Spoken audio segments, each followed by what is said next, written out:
A Bíblia nos mostra que nós temos que discernir os tempos e, para isso, a gente deve estar atentos aos sinais. Por isso, estamos aqui com o Rabino Mário Moreno, que vai explicar para a gente um pouco sobre esse tempo que a gente está vivendo, que agora estamos no mês de Elul, e a gente queria entender, né, o que significa esse mês e qual impacto ele tem para as nossas vidas e para a igreja. Shalom Aleichem. O mês de Elul é o sexto mês no calendário judaico e se diferencia do nosso calendário, né, porque nós já estamos no nono mês do nosso calendário. Então, nesse mês de Elul, é um mês muito interessante porque, segundo a tradição judaica, é o mês em que o rei está no campo. Isso significa que nós temos um acesso muito maior ao Eterno por conta desse estar nessa disponibilidade de ter esse acesso maior a ele. E dessa forma, esse também é um mês especial, porque é um mês no qual nós temos a oportunidade de nos arrependermos. A tradição judaica chama isso de Teshuvá. É o mês que se faz Teshuvá, ou seja, em que a nossa vida ela é colocada diante do Eterno para que nós nos preparemos para o mês que vem, que é o mês de Tishrei, onde vai haver a mudança do nosso ano. Então o mês de Elul ele é um mês de transição e de preparação para a gente, no qual a gente tem a condição de estar também buscando a presença do rei de uma forma toda especial. O nome Elul em hebraico é um acróstico de Ani Ledodi Vedodi Li, eu sou do meu amado e o meu amado é meu, que está lá no livro de Cantares. E, portanto, tem esse acesso melhor para que nós tenhamos essa condição de ter comunhão com o rei para preparar a vinda do Messias. Esse ano, o mês de Elul, ele fecha com o período de Shemitah. Em outros anos, ele não fecha com, por exemplo, ano que vem, ele não vai fechar com o Shemitah, já é um outro período. Tem alguma diferença? Sim, com certeza. O ano de Shemitah que está acabando agora é um ano que, no judaísmo, é um ano de ajustes, entendeu? Como ele é o sétimo ano da colheita, quer dizer, você planta durante 6 anos e colhe. No sétimo ano não se planta, é um ano em que a terra produz sozinha. E há também um ajuste para que aquelas pessoas que tiveram dívidas possam ser ressarcidas. Há um período todo em que as coisas são colocadas nos seus devidos lugares. Por conta disso, nós temos então, nesse período agora, a transição saindo agora do ano de Shemitah para um ano que é completamente diferente de Shemitah, ou seja, nós vamos iniciar um novo período agora a partir do mês de Tishrei. Então nós estamos vivendo os últimos momentos do tempo de Shemitah. E tem uma coisa interessante, que o nome Elul ele está associado ao número 13 na gematria. E o número 13, para nós, é um número muito ruim, né? Dizem que o 13 é azarado. Mas na tradição judaica, o 13 está ligado à palavra Ahavá, que é amor.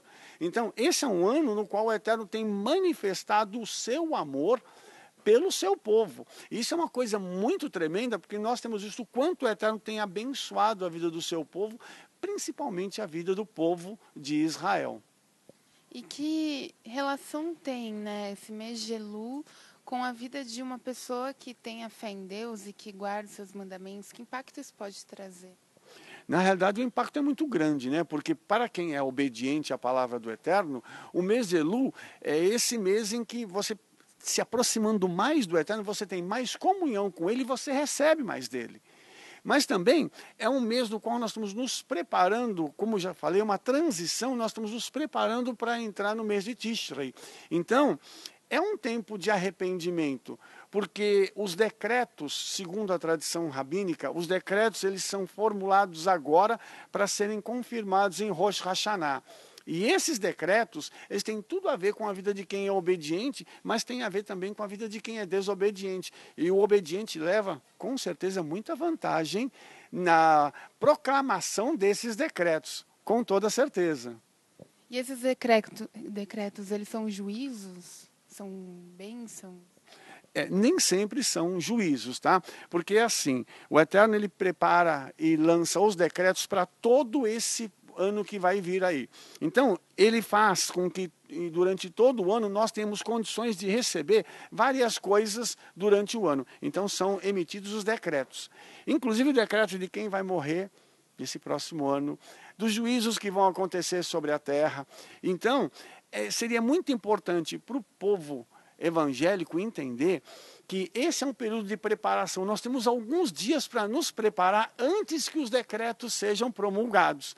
Por isso que a gente precisa de arrependimento, precisa buscar a face do Eterno, para que ele possa, inclusive, reverter alguns decretos negativos e transformá-los em positivos, como foi o caso do rei Ezequias.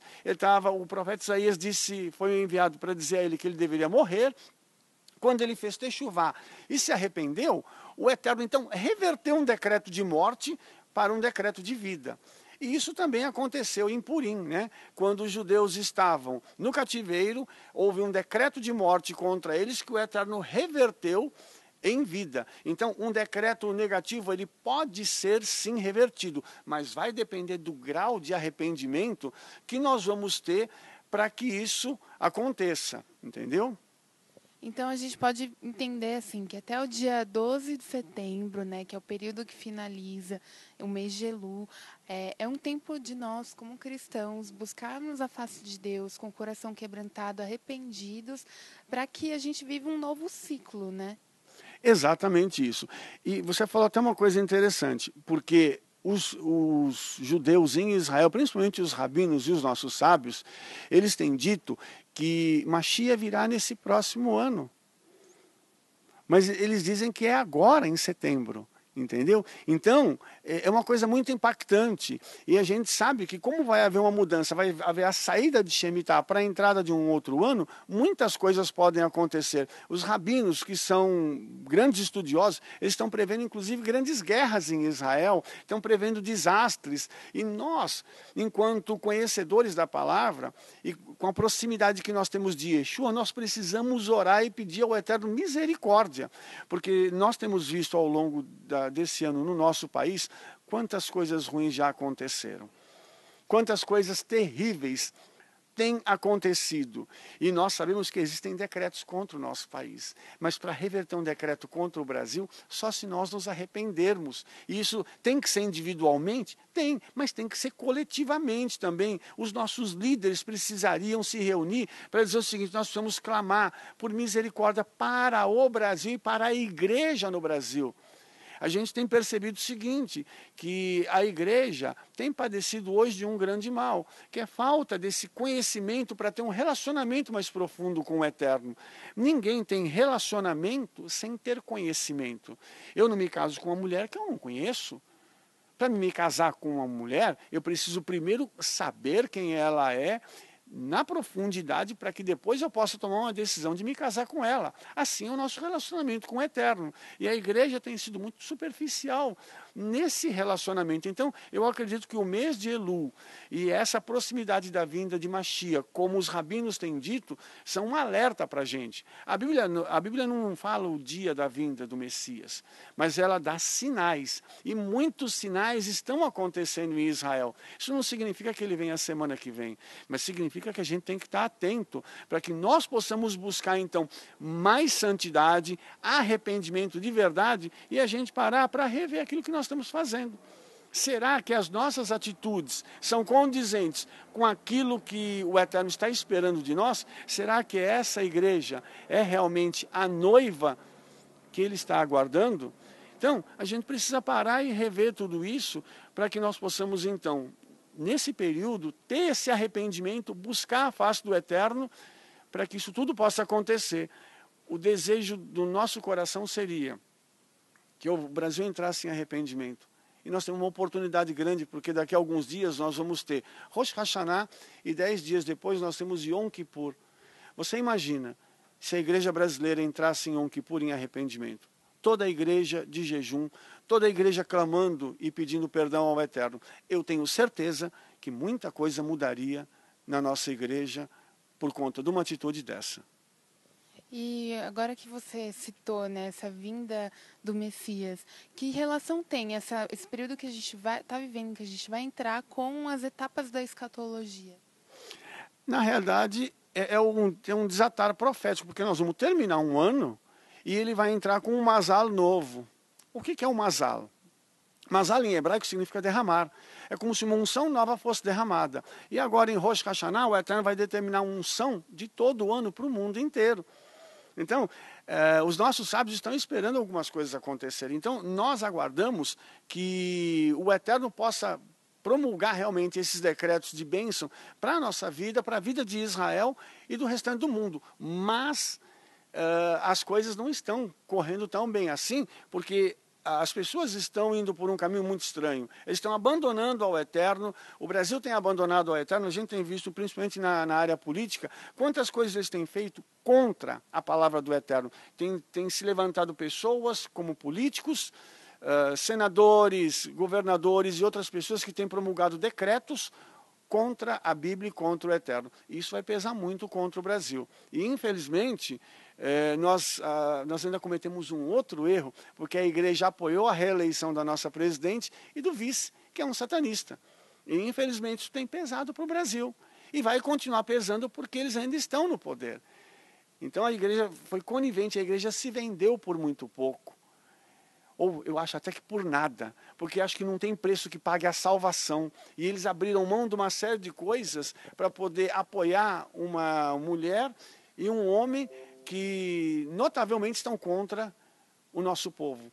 Agora nós estamos pagando o preço por isso. E eu acredito que só um profundo arrependimento para o Brasil, uma ida ao pó, é que vai consertar isso, mas eu ainda acho que dá tempo. Eu ainda acho que dá para a gente fazer alguma coisa se a gente reunir a liderança da nação, se a gente pegar esse pessoal que está interessado mesmo em fazer alguma coisa para que o Brasil possa mudar de rumo, para que a igreja possa mudar de rumo e ainda aquilo que foi prometido para o Brasil, que é o avivamento, possa vir sobre nós, porque nada disso tem acontecido até os nossos dias, e eu digo isso com dor no coração, porque eu faço parte desse povo, dessa noiva. Como judeu, eu sei que os evangélicos, os cristãos, são meu povo, e eu gostaria de vê-los numa dimensão diferenciada, não só fazendo barulho, mas tendo uma intimidade com o Yeshua, através da presença dele nas nossas vidas. Até porque o avivamento vem com arrependimento e com conhecimento, né? Com certeza. São dois ingredientes indispensáveis para o avivamento. Não adianta a gente falar de avivamento de barulho, porque barulho a gente já tem muito por aí. Mas nós precisamos da presença, da intimidade de Yeshua com o seu povo e nós com ele.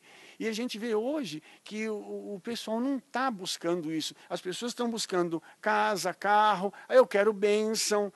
Eu vou fazer uma campanha, porque no final eu quero receber isso, eu quero receber aquilo. E as pessoas estão preocupadas em ficar aqui na terra e o arrebatamento está chegando. Eu não entendo essa inversão de valores. As pessoas preocupadas com a terra, quando o céu está nos esperando. Entendeu? Isso é muito sério. E a gente viu que o diabo conseguiu manipular a mente dos líderes e enganá-los. Fica mais fácil ir e atrair o povo através de bênção. Mas não é a bênção que tem que atrair o povo. É a presença de Yeshua que tem que atrair o povo. Os nossos jovens hoje estão correndo atrás de outras coisas e não da presença de Yeshua.